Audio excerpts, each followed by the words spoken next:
Hash-pash deguncha maktabim tugab boryapti, lekin men hozir maktab davrida bo'lgan voqealar, men o'z maktabda qanaqa bo'lganim haqida sizlarga ochiqchasiga aytib bermoqchiman. Men maktab davrim haqida gapirib beradigan bo'lsam, maktabda men umuman a'lochi bo'lmaganman. Ravon tiniq gapiradigan bola ham bo'lmaganman. Ochig'ini aytsam, boshqa o'qituvchilar, kuratorlar va hattoki sinfdoshlarim ham meni ustimdan kulardi. Chunki men juda ham sodda bo'lganman. Haddan tashqari sodda bo'lganman. Rus maktabida o'qiganligim sababli sinfdoshlarim ham ko'pchiligi alohida guruh bo'lib o'tirishardi. 4 ta alohida, 5 ta alohida va bizni 3 ta dona bola, gohida 4 ta bo'lib, alohida o'zimiz yurardik, o'zimiz birga kelib, birga ketardik. Boshqa sinfdoshlarim bilan deyarli umuman ishim bo'lmasdi. Va ularning ham hech qaysini bir-biri bilan ishi bo'lmasdi. Kuratorim zo'r ustoz bo'lgan deb aytolmayman. O'ziga yarasha kamchiliklari juda ham ko'p bo'lgan kuratorimni. Butun sinf oldida xohlagan o'quvchisini izza qilishga qurbi yetardi va xohlagan payti turg'izib bemalol ustidan qotib tashlab olardi kuratorim. Biz u payt indamaganmiz. O'qituvchiga hech narsa deb bo'lmas edi. U paytlari hali hozir yaqindan boshlandi o'qituvchini urish, nimadir qilish, uni ota-onasi kelishi.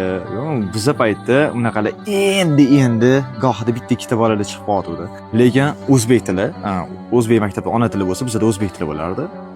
Ona tili rus tili bo'lgan bizning maktabda.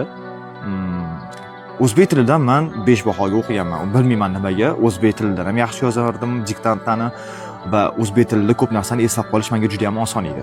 Lekin rus tili fanidan, adabiyotdan men 3 olardim ko'pincha. Keyin men shuni tushundim, maktabni bitirib kollejga o'tganimdan keyin hamma gap fanni o'rgatadigan o'qituvchidaligini men tushunib yetganman. Chunki kollejdagi rus tili adabiyot o'qituvchimiz ishiga juda ham fidoyi, juda ham ko'ngilchang, zo'r ayol edi. Va men birinchi marotaba o'sha ustozni fanidan 5 baho olganman 2-semestrda. Birinchi semestrda men bilmayman, uchimni qo'yib bering deb yururganman. Keyinchalik men tushunib yetganman, u ustoz bilim o'rgatgisi kelardi rostdan ham.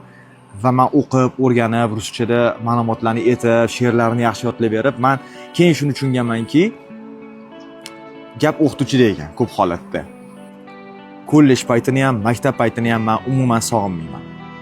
Yo'q, balki kimdirlar qumsir o'rtoq bilan o'tgan damlarni. Yo'q, men umuman yoqtirmayman. Chunki menda bilmadim, qanaqadir esda qolarli holat juda ham kam bo'lganligi uchunmi, maktab paytimga ham, kollej paytimga ham qaytishni xohlamayman. Bizani oramizda hech qanaqadir esda qolarli bir oqibatli xotiralar bo'lmagan. Maktabni bitirganimizdan keyin ham hech qaysi sinfdoshimiz, hech qaysi o'qituvchilarimiz bilan yig'ilmaganmiz ham, chunki har birimiz qutulganimizga shukr qilganmiz. Hurmatli bitiruvchilar, maktab tugadi degani bu umringiz tugadi degani emas. Bu aksincha yaxshi, yangi va boshqa siz bilmagan imkoniyatlarni ochilishi boshlandi degani. Sizga yana ham kattaroq imkoniyatli eshik ochilgan bo'lishi mumkin. Shuning uchun o'tmishni eslab, qanaqadir yig'lab, o'zingizni qiynab yurishingizni hojati yo'q.